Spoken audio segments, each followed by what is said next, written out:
kay may ara report nga tikon ang mga GO da kuno sa may area sang Salvador kung wala bala ka mo yan nakapabakuna pagka January hindi ka mo kuno pwede nga maka pag-renew ng inyo kwanda na alam nyo hindi ka mo pabakuna. Joining us this morning the Action Hotline is Mayor Marcelin de la Cruz ang DSB. Mayor, maulanon nga morning sa imo.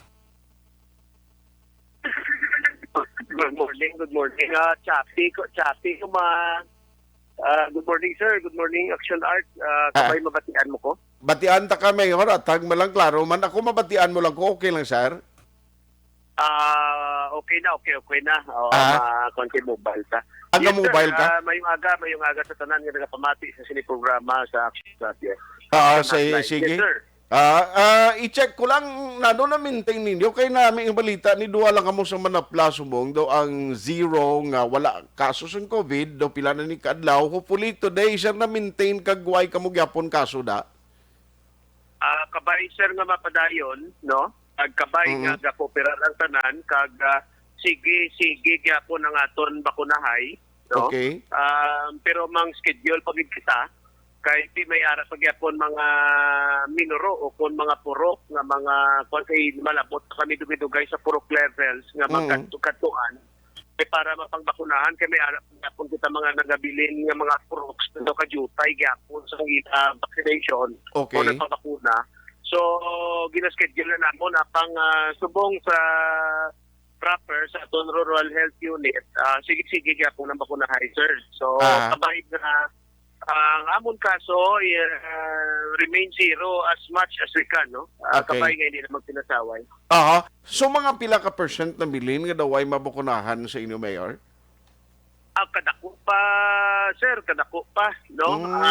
Hindi kita pwede magpabaya, kadako pagyapon kay may ginakalipay ko gid may ara kami sa 7 ka barangay sa amon Banwa. May ara kami 2 na ka barangay nga makasulod na sa 70% do ka positive sang ida response ang taga barangay. Apang may mga barangay kita nga nagapabilit sa daw 30% lamang, no? Okay. So kabaytani no maintindihan sang tanan kag mabulikan paintindi kung ano ka importante ning bakuna. Okay. So muna si Action Art ginatingwaan gid naton. Mayor, isa na gid lang ang party bala sining mga job order casuals o job order nga mga workers dara sa DSB. How true is the report nga kung hindi sila fully vaccinated within this December pagka January most probably hindi ma-renew ning ila contract? Yes, Action Art, no? Hindi na kami mag-renew. Pasensya lang gid pero amo na kay importante. Mabudlay man sa amon nga gaulo opisina, gaulo lubra nga mayupod kita nga wala mabakunahan.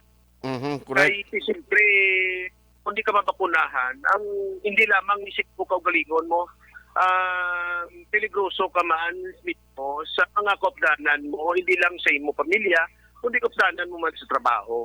So, kabay nga maintindihan nila. No? Okay. Kagang mga nabatian na nila parte sa bakuna nga mga negatibo, wala man na matutaan. No? Kasi na mga kinutsupotso lamang kung wala man nagani sa balita. Ini ang bakuna, proven na niya nga makabulig bato sa ining virus nga may pandemya kita pong. So, kadamo na, no? Kilanglan na gid nga magpabakuna ang tanan-tanan gani. Kaga pangamuyok gid kam ako, no, personally, nakabaytan ni ang bakuna mangin mandatory na ini. Hindi lang obligasyon naton amuning pinakadako naton nga contribution sa aton pungsod nga makabalik na kita sa normal sa pinakamadali nga panahon para ang ekonomiya naton magabanong balik man gagdiman makabalik na obra, makabalik na negosyo. Okay. No? Kuno siya Action Art ang aton git nga tuyo. So sa gamay namon nga Banwa, sa Don Salvador Benedicto, initinguan gid namon nga mapadasig namon ang amon bakunahan. Pero subong ang mga job order casual, so pila kabilog ni sila, Mayor, kag pilang way mabakunahan? So far daw kulo kompleto naman tanan, kulo kompleto naman tanan, may nag-resign to sa nagligad, nagsunggod-sunggod, siling ko paminsari anay lawig, Toto. Siling ko pagkadasun si Mana nagpabakuna man jutay lang kuan ana hindi di para lang sa ila kag galingon para ni sa kabirugan naton so amo na siyang importanteng bakuna. Mayor, salamat gid sa time although kabalo ko medyo busy ka today. Salamat gid sa tiempo ginatag mo sa Action Radio Bacolod. Keep safe, Mayor. Salamat mga salamat Action Art kag kabay nga kita tanan no may safe Christmas kita and fully vaccinated New Year sa tanan. Salamat gid. Good morning. Action Hotline. Limit